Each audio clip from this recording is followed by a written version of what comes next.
Students, good morning all of you. So यहाँ मैं problem discuss करने जा रहा हूँ जो कि जे 2021 में पूछा गया है। और इस प्रॉब्लम में बेसिकली वेलोसिटी और डिस्प्लेसमेंट का ग्राफ दे के रखा है किसी पार्टिकल का, और आपको उसका कॉरेस्पॉन्डिंग एक्सेलरेशन और डिस्प्लेसमेंट का ग्राफ आइडेंटिफाई करना है। तो देखिए, आपको ग्राफ जो देखना है वो देखना है एक्सेलरेशन और एक्स के बीच में। इट मीन्स दैट डेफिनेटली आपको एक्सेलरेशन का कुछ ऐसा रिलेशन लिखना पड़ेगा जो कि इन टर्म्स ऑफ डिस्प्लेसमेंट रहे। As we know that acceleration रहती है dv by dt, but we can write acceleration in terms of displacement. So let suppose मैं इस एक्सप्रेशन को स्टूडेंट्स dx से मल्टीप्लाई करता हूँ, dx से डिवाइड करता हूँ, then like this dx upon dt can be written as v, और जो बच जाएगा वो बच जाएगा dv अपॉन dx। लाइक ये dv अपॉन dx हम मिल जाएगा और dx अपॉन dt को हम v बोल सकते हैं। तो एक्सेलरेशन का जो फॉर्मूला है, जो एक्सप्रेशन है, वो कुछ इस तरह से बन गया, like acceleration is equal to v dv by dx। और इसको बनाने का फ़ायदा क्या है स्टूडेंट्स, कि हमारे पास जो ग्राफ है वो वेलोसिटी और डिस्प्लेसमेंट के बीच में है। तो इस ग्राफ की जो स्लोप है, इस ग्राफ की जो स्लोप है वो हमें दे रही है dv बाय dx। ग्राफ की स्लोप से हम dv बाय dx का अंदाज़ा लगा सकते हैं। देखिए, अगर आप ध्यान से देखेंगे तो ग्राफ की जो स्लोप है वो है तो कांस्टेंट, लेकिन वो नेगेटिव है। So slope is negative there. अगर हम यहाँ जाते हैं, एक्सेलरेशन का एक्सप्रेशन हमने लिखा हुआ है, it is v dv upon dx। तो यहाँ से हमें देखने में पता चल रहा है कि जो एक्सेलरेशन है वो is v into D V by D X है, और D V by D X हम देख रहे हैं वो एक नेगेटिव है, वो स्लोप जो है उसका नेगेटिव है, D V by D X is negative. तो यहाँ से हम ये कह सकते हैं कि एक्सेलरेशन इज नेगेटिव, एक्सेलरेशन जो है वो नेगेटिव है। नाउ अगर हम अपने चारों ग्राफ्स को ध्यान से देखते हैं तो लाइक यहाँ देखिए आप, एक्सेलरेशन का जो, भले ये तो ए और एक्स का ग्राफ है, इसकी स्लोप जरूर नेगेटिव है, लेकिन यहाँ एक्सेलरेशन नेगेटिव नहीं है, एक्सेलरेशन पॉजिटिव है इस पूरे ग्राफ के अंदर, तो ये तो आंसर नहीं होगा। फिर हम यहाँ देखते हैं, यहाँ एक्सेलरेशन कांस्टेंट है लेकिन वो जो है वो पॉजिटिव वैल्यू है, तो ये भी ग्राफ नहीं होगा। तो हमें बेसिकली जो देखना है वो 1 और 3 ऑप्शन के बीच में देखना है।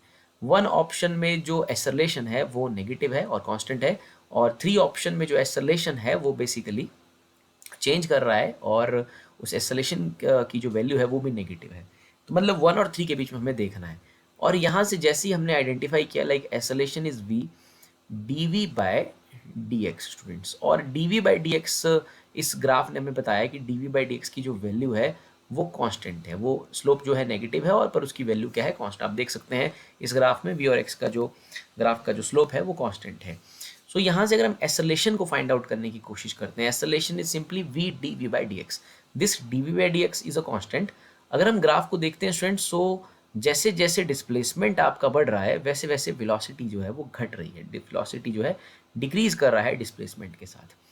इट मीन्स दैट अगर हम एक्सेलरेशन को फाइंड आउट करने जाते हैं तो with respect to displacement students, velocity is decreasing. For example, like let's suppose dv by dx की वैल्यू ये कांस्टेंट है, लेट्स सपोज मैं इसे 5 मान लेता हूँ, लेट्स सपोज ये 5 है, और डिस्प्लेसमेंट के साथ वेलोसिटी घट रही है।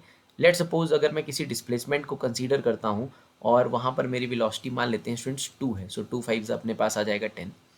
और अगर आप उसके बाद देखिए कि देखिए ये तो कांस्टेंट है 5, फिर जैसे जैसे डिस्प्लेसमेंट हो रहा है वेलोसिटी फॉल कर रहा है। अब वेलोसिटी मान लीजिए 2 से हो जाता है 1, तो अभी आपका एक्सेलरेशन आ जाएगा 5, आपका एक्सेलरेशन 5 आ जाएगा।